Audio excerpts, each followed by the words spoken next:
Welcome to the Tech Talks Daily Podcast, where you can learn and be inspired by real-world examples of how technology is transforming businesses and reshaping industries in a language everyone can understand. Here is your host, Neil C. Hughes. Welcome back to the Tech Talks Daily Podcast, where every day I beam your ears to a different part of the world to learn more about how technology is transforming our life, work, and even world.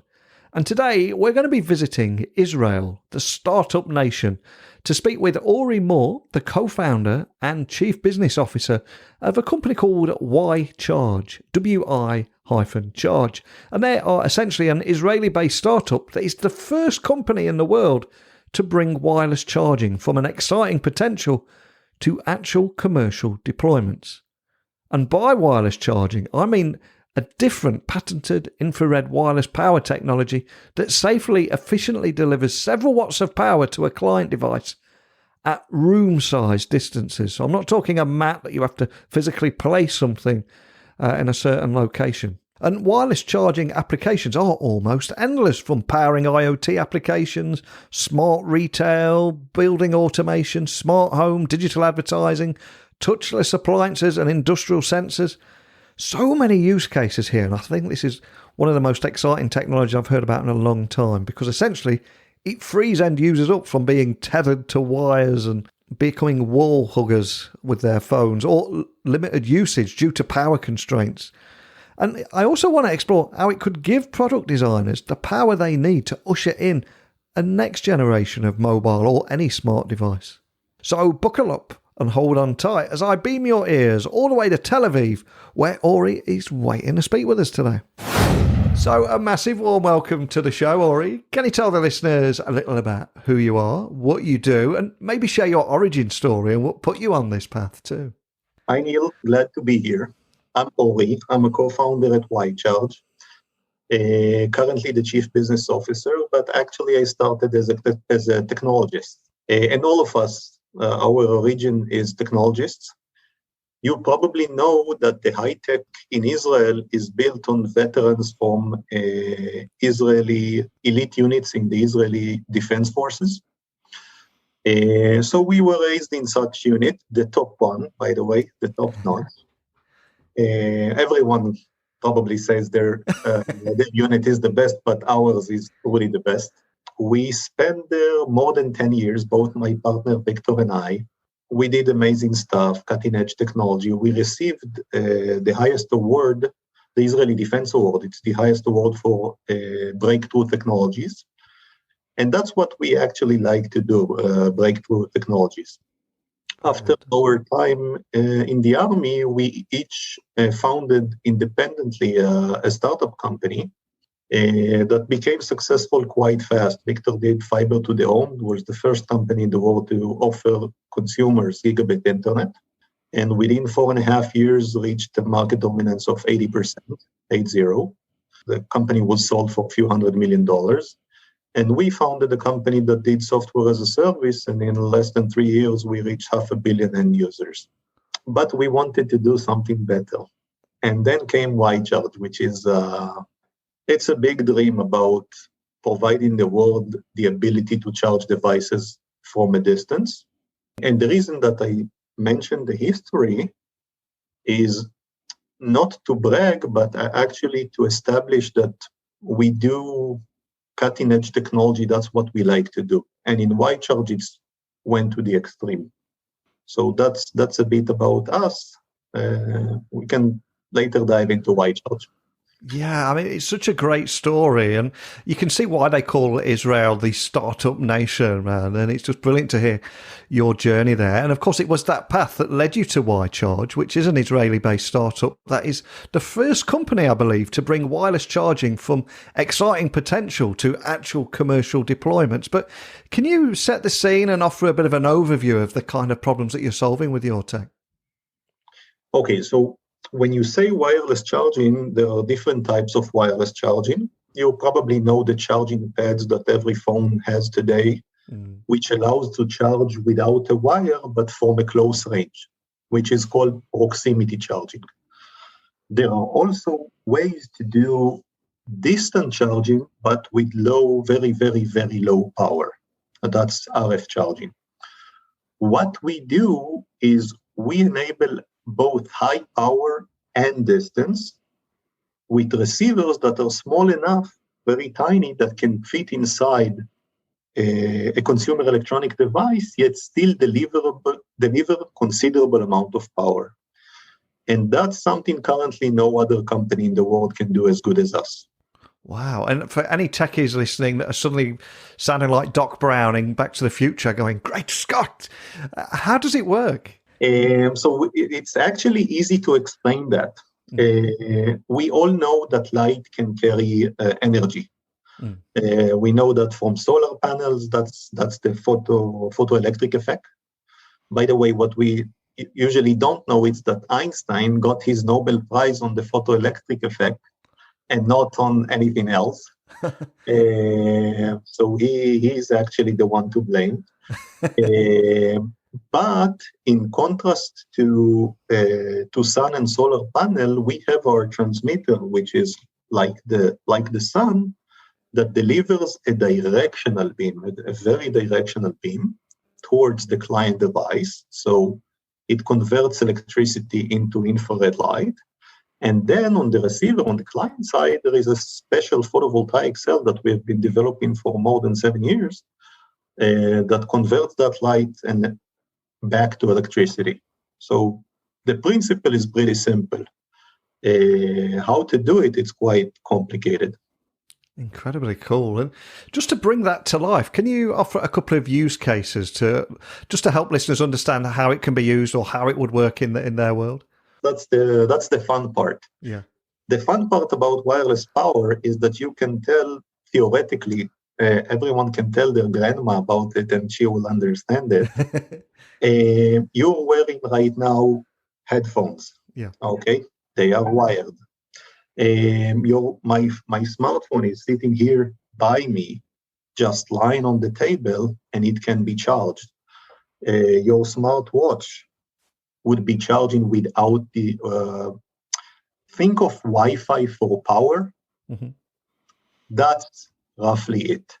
So laptops, phones, smartwatches, smart locks, shades, game controllers, sensors in production lines, epileptic helmets to measure seizures, everything.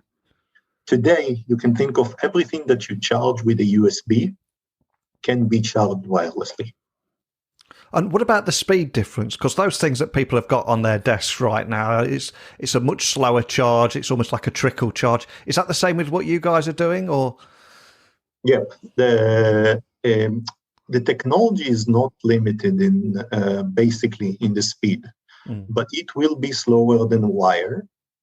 But the reason that today we try to push charging speed to be faster and faster is because we feel that like we're on a leash when we're charging our phone. But if it would happen anywhere without doing anything, you don't really care. Mm-hmm. Okay, so it's not trickle charging. We're aiming for roughly 30 to 40% boost in an hour. So you enter a meeting, you don't do anything, and you get a battery boost of roughly 30 to 40%. That's roughly the speed, but it's slower than wires. It's probably twice or 3 times slower than wires. And anything that stops people hugging walls, like you say, use that leash attached to the wall. I'm curious though, what interest have you had from product designers who'll be creating that next generation of mobile smart devices? Because I would think that this would be a huge USP for them. But are you getting much interest from them? Before COVID started, we did a script that added a pin to a world map with every request that we got. And it looked like COVID. It looked like the plague. There is huge demand for different applications from every brand you can think of, every Fortune 10, Fortune 100, Fortune 500. Product designers, they are limited in 2 things. One, people don't like wires and they don't like the hassle of charging. So the USP is pretty simple here. But there's something else that is not trivial. When you design a product that is battery operated, you intentionally limit the functionality. Because if you would allow higher functionality, better functionality, the battery would run out faster. So smart IoT devices start by limiting their functionality. We can provide them 100 times, and that's not a figure of speech, 100 times more power, which would open them the ability to design a better products that you, Neil, and all the rest of us can enjoy. And if I look to my left now, you can't see it because it's off camera, but I've got a huge man tin in a drawer. And that tin is just full of cables, of every kind of cable you can imagine. And I'm sure you've got something similar as well. And you keep them just in case you might need that iPad 1 charger one day. I don't know why we even keep those. But do you think the appetite for greener tech and removing all those things from our lives, it will make this more appealing? And is that something that's important to you too?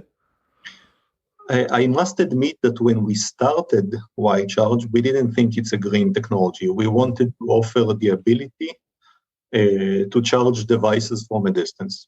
And wireless power is less efficient than wires. So you don't think of it as a green technology.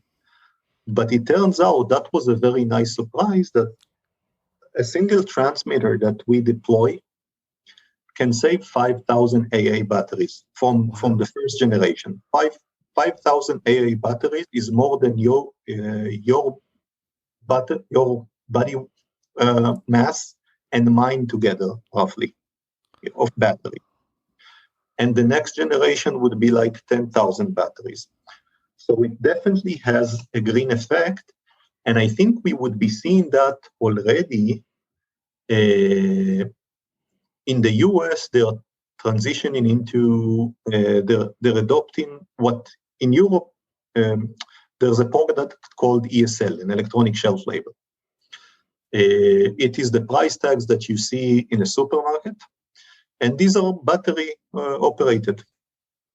Now, a major retailer needs to dump roughly 100 million batteries per year. Wow. And we can eliminate that. So it was a long answer to a short question. It turns out that this is a green technology, and we're definitely thrilled by that because we live here and we need to do what we can to help. And here's me being very selfish. I was just thinking that my batteries won't go on my Xbox controller in the middle of a game of FIFA, but you just blow my mind there thinking bigger. With, for you. Yep, that's for you. Yeah, we're doing that for you. 100 million batteries. Wow, that's incredible. So I'm curious, if you look to the future, what excites you about it? If you get an example of an Xbox of a controller, that's also a device that is, the unit volume is roughly 100 million units per year. Really? Yep, it's almost like, it's not as much as smartphones, but it's huge. And these are battery drainers, or at least in some of the controllers. So we can eliminate that as well.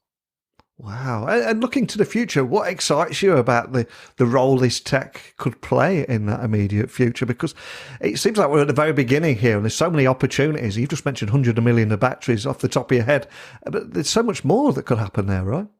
Yes. It's now let's go back to being a geek for a second. Yeah. Okay.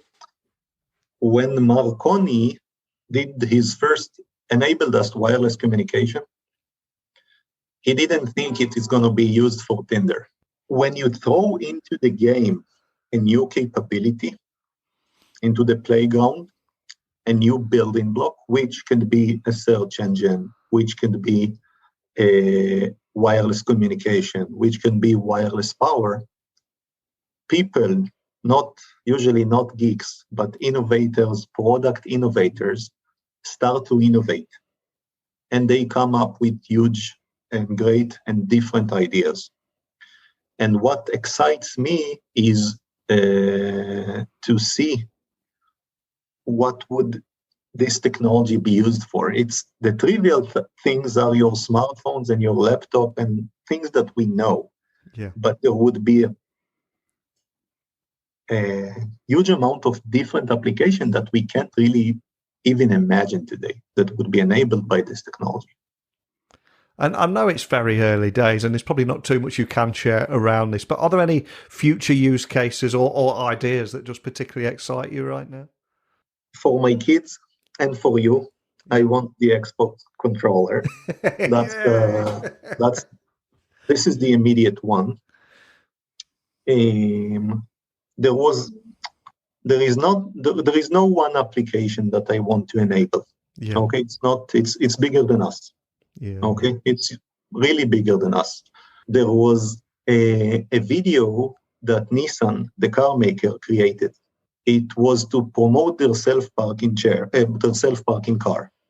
And what they did on the video was a self-parking chair that at the end of the meeting, someone clap his hand and all the chairs are going into the right place. Wow. Now the video became viral with millions of views and people started calling Nissan, the car maker, we want the chairs. Nissan told them there are no chairs. It was a marketing video. And they told them, we don't care. We want the chairs. And this is an excellent example of a cool product. I'm not sure with a lot of value or not, that is enabled by wireless power. And we can't really think out of our box on the new product. So I'm excited to see new products that completely blows our mind enabled by this technology. And just conversations that me and you are having today, our minds are working overtime as we speak. And as you just mentioned the chair example, I'm thinking of e-scooters, so that somebody leaves an e-scooter, it wirelessly charges, then drives itself back to its place. So there's so much that could happen there. But what's your big focus for the next 18 months? REM. We're focused on our initial applications, what we chose as beachhead applications to REM. A few in commercial settings and few in consumer settings. Some I can share. There are digital displays that can go everywhere on shelves, for example, and engage with the customer next to the product. This is a commercial application. We're doing smart locks. As you know, locks are not so smart. Smart locks are not so smart because they're afraid that the battery would run out way too fast. We're doing some consumer applications which we can share, but we're very focused in the number of applications. So if you'd be following us, you would see what we're doing. Wow, I am going to be following you very closely. It's incredibly cool. And we started the podcast today talking about your origin story, what put you on this path. But I want to finish now by asking you to maybe put a bit of gratitude back in the universe. So none of us are able to achieve success without a little help along the way. So is there a particular person that you're grateful to or has inspired you and played a big part in getting you where you are? And I'll answer that with more than one person and a place. The place where I started is this elite technology unit where I met Victor, who was my boss. An incredible person that basically allowed me to grow to what I am today, and with a lot of mentoring and nurturing. And he's my partner till this day. My wife thinks he's my wife, and his wife thinks he's my wife. And he never never stops to amaze me. And the other person, which I also met in the same unit, Lior, was the first guy that when I joined White Charge, I basically told Victor, I'm not sure wireless power can be done, but if it can be done, we would find a way. And I told Lior, which I met on the unit, who is as bright as possible. I don't know if it's possible to do wireless power, but it's going to be fun discovering that. Oh, man. And he's my secret my silent partner ever since. Absolutely love that. Great reasons behind that as well. And for anyone listening that wants to find out more information, I suspect there's going to be a lot of people wanting to check you out, look at videos, etc., and find out more how it works and just follow your journey and see where this leads to. But where's the best starting point for everything? Probably our website and LinkedIn. We're active on LinkedIn, and the website is also good. And there's so many different domains now. What is the URL of your website? www.whycharge. It's wi-charge.com. Awesome. Well, I'll add that to the show notes so people can find it nice and easy. But just love everything about you, your story and your passion for your subject. And talking about wireless charging applications and powering IoT applications, it really seems that the only limit is our imagination here. And I love how open you are to working with different people and letting innovators come up with new ideas and new use cases too. But more than anything, thank you for taking the time to come on here, share your origin story, and thanking a few people too. So thank you. Thank you very much, Neil. I enjoyed it. Wow, what a great guy. Ori just oozes passion and enthusiasm for everything that he does there. And for those reasons, I can't wait to meet up with him and have a beer, whether that be me going to Israel or him coming over here to the UK. We'll make that happen. And this is a story I'm going to be following very closely, but I'd love to throw this out to everybody listening today. We've heard about wireless charging at room distance, and that throws up a lot of different use cases. And as Ori mentioned there, for example, here's me just thinking about an Xbox wireless controller where he was thinking about 100 million batteries that won't be needed. And that's obviously better for the environment. But he also mentioned about handing this technology over to innovators so they can bring up new use cases and explore different ways of using this technology. And I know everyone listening are fans of innovation to hear. So what use cases can you imagine? What can you think of that this technology would be absolutely brilliant for? I'd love you to share those ideas with me and email them directly to me, techblogwriter@outlook.com. You can DM me on Twitter, LinkedIn, Instagram, just @NeilC.Hughes. Let's keep this conversation going. Let's get those ideas out of your head, out into the universe. And I'll connect you with Ori if you'd like as well. And we'll see what we can create together and make a difference to the world too, maybe.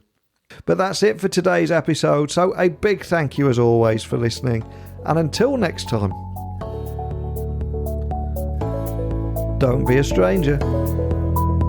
Thank you for listening to the Tech Talks Daily Podcast with Neil C. Hughes. Remember, technology works best when it brings people together.